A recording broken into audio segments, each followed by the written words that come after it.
murume anonzi Hezekia. Isaiah auya ndobva amuudza akati vakuru, set your house in order, hamutararami futi. Ndobva Hezekia nokuti aiziva zvinhu zvake zvaaita muna Mwari. Ndobva Isaiah akuenda, iye ndobva angonotendeuka akati, Mwari munondiziva kai, chikadzi dziya ndindaidzi pakai, nherera dziya ndinotochengeta, vamwe vacho vasatotopedza chikoro. Kune vamwe vakazodai ndindovaita varombo vaya, zvirema zviya ndinodai. Mwari vakati yo dzoka unomudza kuti 15 years more.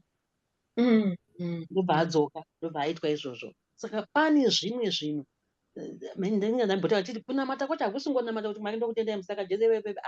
Izvozvo kutopa ndimwe pati yekunamata.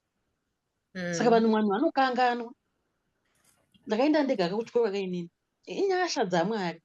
Ndine vana kainini, ndine murume wangu, inyasha dzaMwari. Zvinhu izvozvo kana Mwari